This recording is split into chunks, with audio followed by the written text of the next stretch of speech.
the importance of first hearing a man before judging and condemning him. How can you judge and condemn someone without first hearing from them? Listen to their own side of the story. Jesus was condemned, false witnesses brought against him, and he was never given a hearing. In my experience as a priest, when a wife or husband brings a complaint against their spouse, they always present it from their vantage point to make it appear it is the other one who is the devil. Well, it could be true. But what I do is, I say, thank you.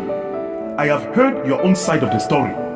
Would you mind calling your spouse so that I can also get their own side of the story? Then I invite both of them. Then I say, what you told me, tell me again in his or her presence. Most times, I can assure you, though not all, but some part of the narrative always changes. Just to tell you the necessity of hearing from the accused. How often we have condemned people simply because we quickly drew our conclusions from one episode. We did not even hear them out or ask why they did what they did, but we drew our conclusions, condemned them, and gave a sentence. He is proud. She is proud. He is arrogant, etc. Worst of all, we always use the adverbial of time. He is always like that. She is always like that. Perhaps judging from one episode becomes always. Is someone proud because you feel they are, or because you heard them out? People must not fit into your ideologies and frames, such that because they do not fit into your own perspectives, therefore you conclude they are proud or arrogant. Have you forgotten the many other times they did wonderful things in humility? What makes you therefore conclude without first asking them what could have happened? A neighbor always greets you and smiles with you, but that morning when you greet and they do not respond, you conclude they are proud or haughty. Oh, come on. Do you know if they are suffering from a bad news over the night that has kept them low-spirited? Do you know if they had a quarrel with their spouse and are in very bad moments?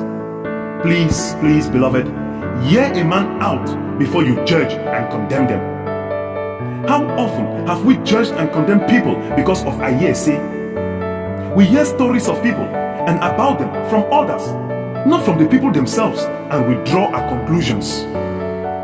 If you hear a story about me, please find out from me before you judge me and condemn me. People are known and fond of telling stories just to destroy others' personality, or may say things unfounded just to discourage you from getting close to them. I share an experience with you.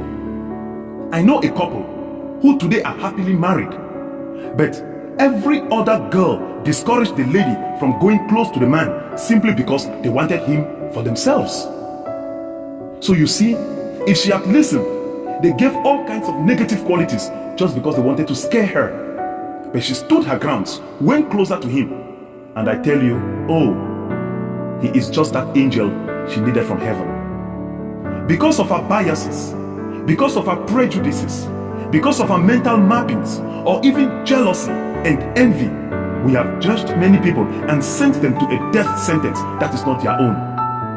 Some people have a false impression of you, and I tell you, even the way you walk, even the way you do your things, or the way you talk will be judged by them as you are being proud. Now, to you who is misjudged, to you who has been condemned even without giving the opportunity to be heard, remember this: human beings will always have their own judgments of us, but worry about what God knows. He alone knows our actions and the motives. He alone reads our intentions. He alone knows what we go through. Human beings can judge and condemn you, but remember, as long as God acquits you, you have nothing to worry. Let us pray for that grace, beloved, never to judge and condemn people without first giving them a hearing. And for those of you who have suffered and perhaps are still suffering from a judgment and condemnation without having been heard, courage, dear child of God. God knows your story.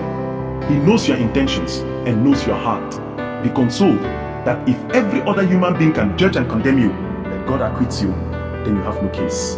Catholic meditation with me, Father Blessed. We wish each and every one of you a very blessed weekend.